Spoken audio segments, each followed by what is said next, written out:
Morning class. बच्चों, आपका pros और पोइट्री में एक एक दो दो चैप्टर हो गए हैं। अब देखते हैं सप्लीमेंट्री रीडर, जिसे मूमेंट नाम दिया गया, मूमेंट्स। इसका फर्स्ट चैप्टर है द लॉस्ट चाइल्ड, खोया हुआ बच्चा। ठीक है, इसको मुल्क राज आनंद, एक इंडियन राइटर हैं, इन्होंने इसको लिखा था। तो इसको देखते हैं। It was the festival of spring. Spring यानी बसंत ऋतु। बसंत ऋतु का त्यौहार था। From the wintry sides of narrow lanes and alleys. Lanes means होता है गली एंड एलीज मीन्स होता है गलियारे। विंट्री साइड, विंट्री मीन्स ठंडी, साइड्स मीन्स छाया, नैरो मीन्स तंग। तो विंट्री साइड्स ठंडी छाया का मतलब शीतल छाया। Of narrow lanes and alleys, तंग गली और गलियारों की शीतल छाया से एमर्ज्ड, एमर्ज मीन्स उमड़ पड़ी, अ गैली क्लैड ह्यूमैनिटी। गैली मीन्स होती है चमकदार, क्लैड ह्यूमैनिटी भीड़, ह्यूमैनिटी मीन्स इंसानों की भीड़ उमड़ पड़ी, यानी लगा एकदम से गली और गलियारों की ठंडी छाया से एक भीड़, लोगों की एक भीड़ उमड़ पड़ी। सम वॉक्ड, उन भीड़ में से कुछ लोग चल रहे थे। सम रोड ऑन हॉर्सेस, कुछ लोग घुड़सवारी कर रहे थे यानी घोड़े पर चल रहे थे। अदर्स सैट, कुछ और दूसरे लोग बैठे हुए थे। Being carried a bamboo and bullock cart, और कुछ लोग किस पे पाल बैम्बू का मतलब होता है यहाँ पालकी में बैठे हुए थे, और कुछ लोग बुलक कार्ट यानी बैलगाड़ी में थे। वन लिटिल बॉय, एक छोटा बच्चा, rain between his father's legs, वह एक छोटा बच्चा अपने पिताजी की टांगों से होते हुए दौड़ रहा था। Brimming over with life and laughter, जो जीवन और हास्य से भरा हुआ था, खुशी से, जो जीवन और खुशी से भरा हुआ था, वो बच्चा अपने पिताजी की टांगों के बीच से दौड़ता हुआ जा रहा था। कम चाइल्ड कम, कॉल्ड हिज पेरेंट्स, उसके माता पिता ने उसे आवाज़ लगाई, कम चाइल्ड कम, आओ बच्चे आओ। एज ही लेग्ड बिहाइंड, क्योंकि ही लेग्ड बिहाइंड, वो पीछे छूट जा रहा था, वो अपने माता पिता से बार बार पीछे छूट जा रहा था, इसीलिए उसके माता पिता ने उसको आवाज़ लगाई, कम चाइल्ड कम, बच्चे आओ। फैसिनेटेड बाय द टॉय, क्यों पीछे छूटा जा रहा था? फैसिनेटेड, क्योंकि वो आकर्षित था। बाय द टॉयज, उन खिलौनों से। इन द शॉप, जो दुकानों पर थे। दैट लाइन द वे, जो रास्ते में दुकानें लगी हुई थी खिलौनों की, लाइन से जो दुकानें लगी हुई थी, उन खिलौनों पर जो टॉयज़ थे, जो खिलौने थे, उन दुकानों पे जो खिलौने थे उनको देखकर आकर्षित हो रहा था, जिसकी वजह से वो बार बार पीछे छूट जाता था, क्योंकि वो उनको देखने लग जाता था। ही हरीड टुवर्ड्स हिज पेरेंट्स, वो जल्दी ही अपने पिताजी की मतलब माता पिता की तरफ दौड़ा। His feet obedient to their call, उसके कदम उसके माता पिता की आवाज़, माता पिता की आज्ञा मान रहे थे, यानी जैसे ही उसके माता पिता ने आवाज़ लगाई वो तुरंत ही उनके पीछे दौड़ा।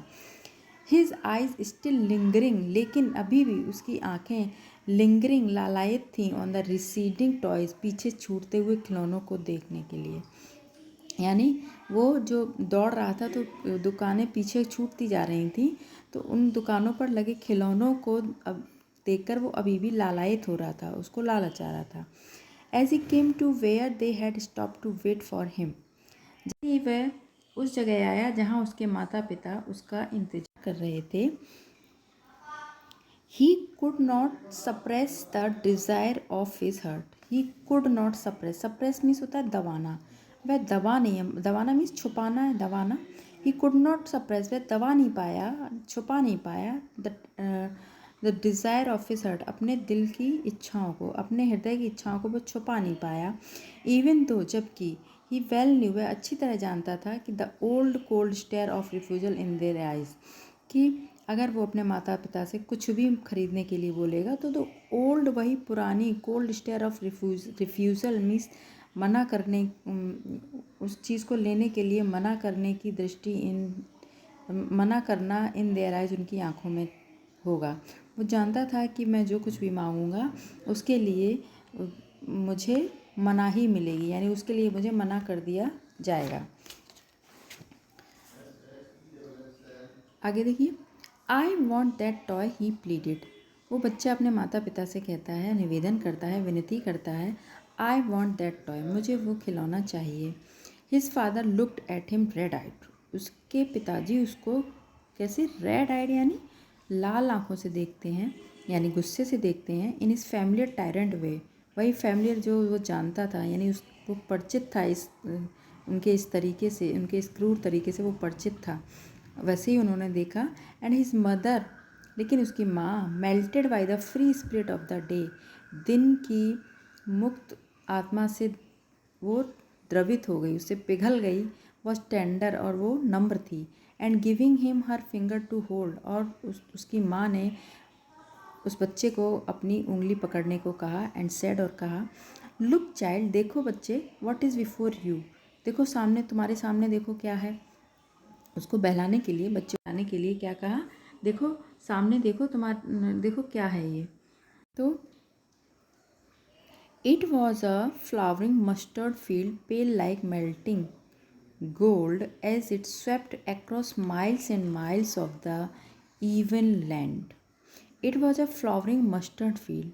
सामने क्या था, फ्लावरिंग मस्टर्ड फील्ड, सरसों का खेत जो जिस पर फूल लगे हुए थे, यानी सरसों के खेत से भरा, सरसों के फूलों से भरा हुआ खेत था।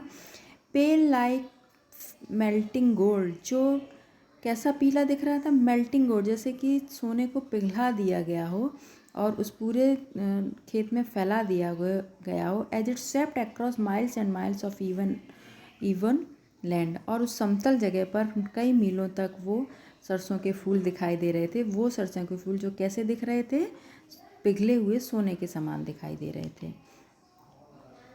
A group of dragon flies, a group of dragon flies, dragon fly का एक समूह, एक झुंड, वर वसलिंग, शोर करते हुए, about on their gaudy purple wings, अपने चमकदार पर्पल यानी बैंगनी पंखों के साथ, इंटरसिपेटिंग, इंटरसिपेटिंग मीन्स काटते हुए, the flight of a lone black bee or butterfly in search of sweetness from the flowers, एक अकेली मधुमक्खी या फिर एक तितली जो कि फूलों से उसकी मिठास को चुराते हुए, मिठास की तलाश में उड़ रही थी। उनकी उड़ान को काटते हुए ड्रैगन फ्लाई का एक झुंड अपने चमकदार पंखों के साथ उड़ रहा था।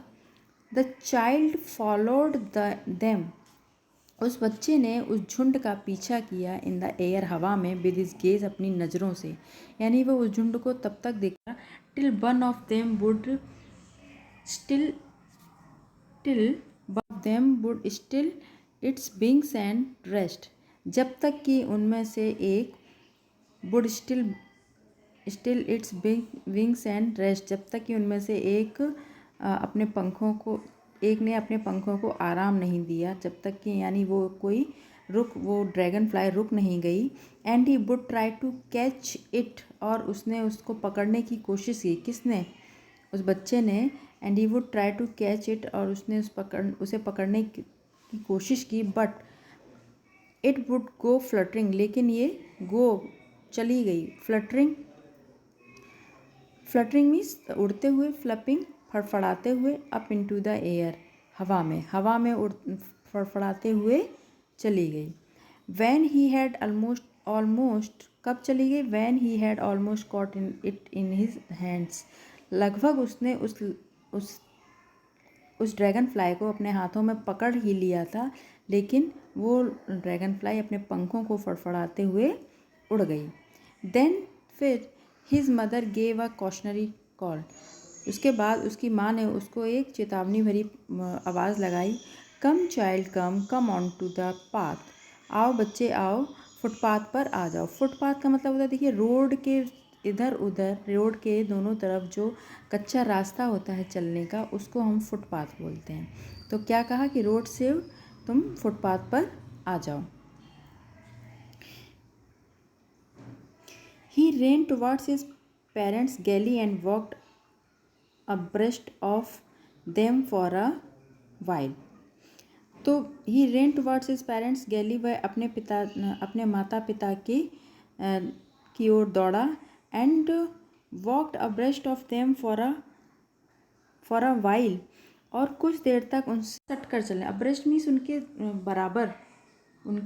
बराबर उनसे सट कर चलने लगा। Being however soon left behind, attracted by the little insects and worms along the footpath that were teeming out from their hiding places to enjoy the sunshine. For a being however soon left behind, लेकिन जल्दी ही वो फिर से पीछे छूट गया।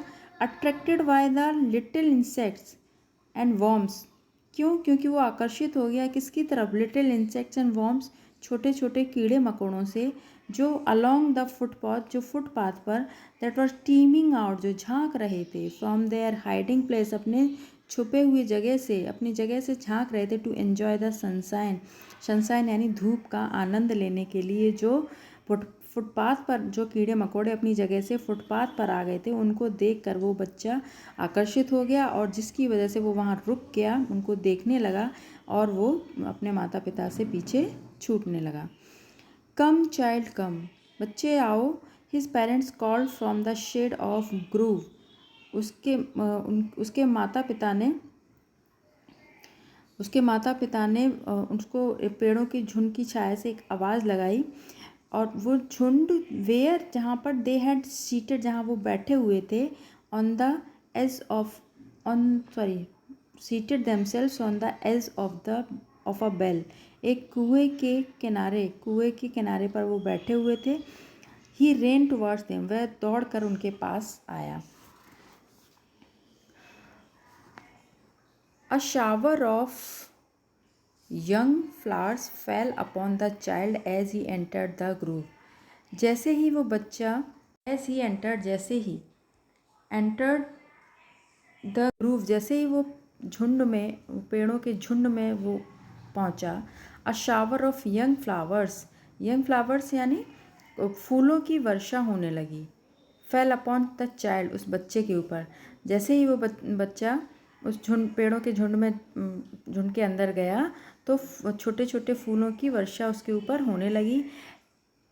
And forgetting his parents, और वह अपने माता पिता को भूलकर, he begin to gather the raining petals, वह क्या करने लगा? गैदर, इकट्ठा करने लगा, the raining petals in his hands, उन गिरती हुई फूलों की पंखुड़ियों को इकट्ठा करने लगा, इन हिज हैंड्स, अपने हाथों में।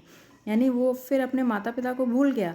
जैसे ही फूलों की उसके ऊपर वर्षा हुई, वो उन फूलों की पंखुड़ियों को अपने हाथों में इकट्ठा करने लगा।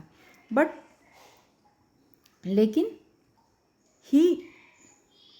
he heard the cooing of doves and ran towards his parents, shouting, "The dove, the dove!" The raining petals dropped from his forgotten hands. तो but he heard the cooing of dove, तभी उसने सुना क्या? The क्वीइंग of Dove यानी फाख्ता एक word होती है, उसकी कूक को उसने सुना। And rain towards his parents, और अपने माता पिता के पास दौड़ कर गया। एंड शाउटिंग, ये चिल्लाते हुए, द डव, मतलब देखो फाख्ता है। The raining petals dropped from his forgotten hands, और द रेनिंग पेटल्स, वो जो पंखुड़ियाँ थी, फूलों की पंखुड़ियाँ थीं, ड्रॉप्ड, गिर गईं, फ्रॉम हिज फॉरगेटन हैंड्स, उसके मतलब उसके हाथों से गिर गईं, क्योंकि वो भूल गया कि उसके हाथों में क्या है? फूलों की पंखुड़ियाँ। वो ये बात डर की वजह से वो भूल गया, और वो पंखुड़ियाँ उसके हाथों से नीचे गिर गईं। बच्चों, इसकी रीडिंग लगाइए। नेक्स्ट बाकी का आपको कल बताया जाएगा।